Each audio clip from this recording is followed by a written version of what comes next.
juste vidéo bi dama ko def bu gàtt juste benn pour fàttali nit ñi mooy ñi di aj wala umra mooy bu ngeen demee ba def seen tawaaf ba mu jeex dem di julli ji mooy ñaari rakka yooyu ci maqaam Ibrahim donc buñ leen fàtte mooy su ngeen ñëwee ci maqaam Ibrahim mooy ngeen wax wattaxidu min maqaami Ibrahima musalla. yenn vidéo yi dama ko cee fàtte woon kii wax mooy que ni wax jooju noonu boo ko waxul du yàq sa aj du yàq sa umra mais boo ko waxee nag gën nga def mooy lu yonent bi jàngale sallallahu alayhi wa alihi wa sallam mooy su ngeen paree tawaaf bay dem pour julli ñaari rakkay maqaam Ibrahim bu ngeen ko mënee bu ngeen ko mënul fu ngeen taxaw rek ci biir jàkk yi jublu penku julli jublu kaaba gi ngeen ne wattaxidu min maqaami Ibrahima musalla. après nga daal di julli sa ñaari rakka jàng bu njëkk bi fatiha qul yal kafirun benn rakka bi fatiha mooy qul huwallahu ahad. après nga dem bu ngeen paree ngeen dem safa wal marwa donc safa al marwa après ngeen def mooy que ni li ñu fa expliqué woon incha allah taala yal na yàlla nangul ñu borom bi subhanahu wa taala may ñëpp ñu dem aj ndax aj bu yàlla nangu fay bi mooy aljanna.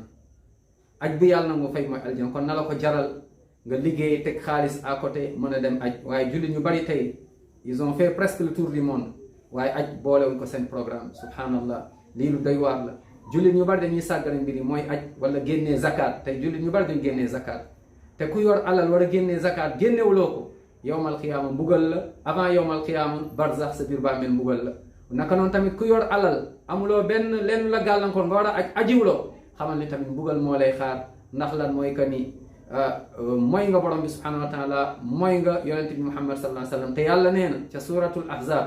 wa man yaasi llah wa rasulahu faqad dalla dalalan mubina. quiconque désobéit à Allah et à son messager s'est égaré certes d'un égarement évident. kon nañu góorgóorlu dem aj yombul nag ndax dafa cher waaye na la ko jaral nga ñaan yàlla góorgóorlu yàlla yombal aj bu yàlla nangu ku aj ba ñibbisi ni mu waree macha allah yaa ngi mel ni un nouveau-né. ku aj ba ñibbisi ni mu waree fay bi moom mooy aljanna. waaye nag bu dee da nga yoreel ay nit àq na nga leen delloo seen àq koo yoreel alal na nga ko delloo naam. waaye tamit alal ji ngay ajee na nekk alal ju dagan bul sàcc bul détourné naam bul nax ay nit bu nekk alal ju xaraam na nekk alal ju dagan nga aj yàlla borom subhanahu wa taala may la aljanna.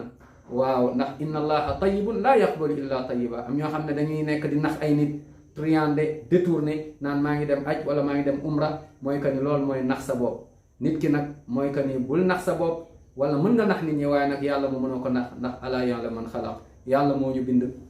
te yàlla dafa sell te tey du nangu lu sell te tey yàlla na yàlla nangul ñu jéggal ñu ñi feebar ñëpp yàlla na yàlla may leen wér allahumma amin ya rab. ñi gaañu yàlla na yàlla jéggal leen xare leen aljannatul firdawsul ala amin ya rab. ñi dëng ñëpp sori lislaam sori yoonu aljanna yàlla na yàlla gindi leen gindi seen xol ba ñu ñëwaat ci tegu ci yoonu aljanna muy yoonu lislaam muy yoonu alquran ak yoonu sunna. waaye yàlla ginnaaw ba mu gindee yàlla na yàlla saxal ci yoon bi ba dara bu ñu këf dara bu mu fees suñuy bët ba bés bu ñuy génn kaw suuf macha allah luy mujjee génn suñu làmmiñ te ñu gëm ko moom mooy laa ilaha illallah muhammadun rasulullah. yàlla may ñu leeru bàmmeel may ñu mujj bu rafet may ñu taxe bés penc rendez-vous ba multaqal janna ma al habib muhammad sallallahu alayhi wa alihi wa sallam.